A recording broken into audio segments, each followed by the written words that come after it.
তো মব করতে পারতেন, এখন তো আর মব করতে পারছেন না। এজন্য সংসদে এক কথা, রাজপথে এক কথা, টক শোতে এক কথা, একটা জনমত তৈরি করার চেষ্টা করছেন, জনগণকে বিভ্রান্ত করার চেষ্টা করছেন। আর একটা জিনিস কি, স্বাধীনতা চর্চা অবশ্যই করা দরকার, স্বাধীনতা থাকতে হবে, মত প্রকাশের স্বাধীনতা এটা মৌলিক অধিকারের মতো। এই অবাধ তথ্যের যুগে স্বাধীনতা কিন্তু শালীনতাকে স্কিপ করতে পারে না।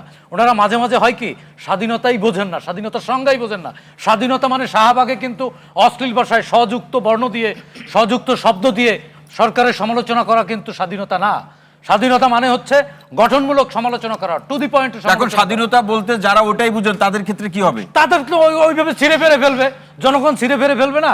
বিভিন্ন স দিয়ে বিভিন্ন শব্দ তারা ব্যবহার করছে না, স্বযুক্ত এইসব শব্দ ব্যবহার করা কখনোই স্বাধীনতা না। আপনি দেখুন যে উনি একটু আগে শিব্বির আহমেদ, ডক্টর শিব্বির আহমেদ বললেন ভোলায় এক নারীকে গ্রেপ্তার করা হয়েছিল, পরদিন অবশ্য আইনের শাসন আছে দেখে তার জামিন হয়েছে। তিনি লিখেছেন কি, একটা রাষ্ট্রের প্রধানমন্ত্রী, তারেক রহমান কোনো ব্যক্তি না কিন্তু রাষ্ট্রের প্রধানমন্ত্রী, তার মেয়েকে নিয়ে তিনি সিনেমা দেখতে গিয়েছেন। উনি ফেসবুকে স্ট্যাটাস দিয়েছেন কি, মেয়ের জামাইকে নিয়ে সিনেমা দেখতে গিয়েছেন।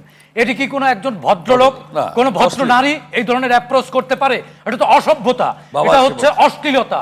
এটা অশ্লীলতাকে আপনি লেজিটিমাইজ করবেন কোন যুক্তি দিয়ে? অশ্লীলতা চর্চা করা কি আপনার স্বাধীনতা? এটি কি আপনার মত প্রকাশের স্বাধীনতা? মত প্রকাশের স্বাধীনতা অর্থই না জাতীয় সংসদে জাতীয় সঙ্গীত বাজবে আর আপনি হট্টগোল করবেন, বসে থাকবেন।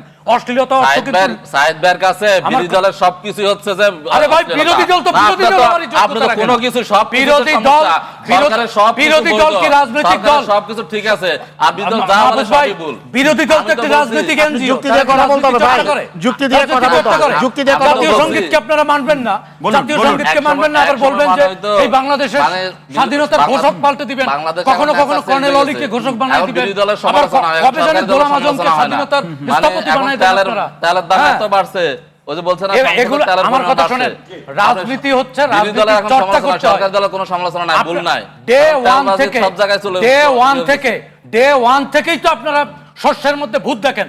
আসলে তো ভূত হচ্ছে বিরোধী দল। বিরোধী দল হচ্ছে বাংলাদেশের বিরোধী দল সমস্যা, সরকার দল বিরোধী দল হচ্ছে বাংলাদেশের সমস্যা, সরকারি দল সমস্যা না, বাংলাদেশের গণতন্ত্র বিরোধী দল। 86 এর কথা মনে আছে? 86 এর কথা মনে আছে? 96 এর কথা মনে আছে? তো 2008 সালের নির্বাচনে আপনি না গেলে আমরা গেলাম, মনে আছে সেগুলো? শোনেন, বিশ্বাসঘাতক, বাংলাদেশের স্বাধীনতার সাথে বিশ্বাসঘাতকতা আপনারা করেছেন। 86 এ গণতন্ত্রের সাথে স্বৈরাচারের সাথে আপোষ আপনারা করেছেন। 96 এ ফ্যাসিস্ট শেখ হাসিনার সাথে আপনারাই লিয়াজু করেছেন। আবার 2009 আপনারা কি করেছেন? আপনারা কি আন্দোলন করছেন? সব আমরা করছি। আমরা কি করছেন? আমরা কি করছেন?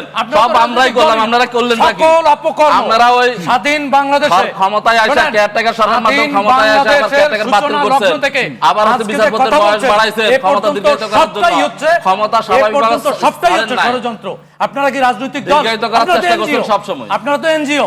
জামাত কি রাজনৈতিক দল নাকি? জামাতকে এনজিও বলছেন, জামাতকে এনজিও বলছেন, ভাই একটা রাজনৈতিক দল, এখন রাজনৈতিক দলের ভূমিকা পালন করতেছে।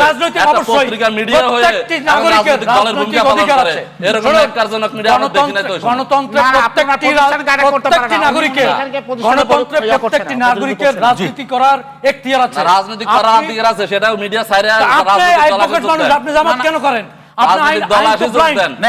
অ্যাডভোকেট হলে কি জামাত করতে পারবেন না? অ্যাডভোকেট হলে কি জামাত করতে পারবেন না? সাংবাদিক হলে কি কোনো রাজনীতি সচেতন হতে পারবে না? সাংবাদিকরা কি মানুষ না? আমি ভোট দেই না, আমি নাগরিক না, আমি ট্যাক্স দেই না, উনি একটা ফতোয়া দাঁড় করে দিল, ওটা যে জান্নাতের কার্ডের মতো অমনি হয়ে গেল। ফাইজলামি করলে হবে? 71 থেকে বিরোধিতা করে 2026 পর্যন্ত এই লাল সবুজের পতাকার সাথে সর্বশেষ আপনাদের সাদিক কায়েম পয়লা বৈশাখের অনুষ্ঠান ভণ্ডুল করার জন্য সামাজিক যোগাযোগ আপনার কাছে পরে। হ্যাঁ, অসংখ্য ধন্যবাদ বাংলাদেশের মানুষ রাজনীতি করার অধিকার, অসংখ্য ধন্যবাদ। আমরা অনেকক্ষণ ধরে সক্রিয় পড়েন।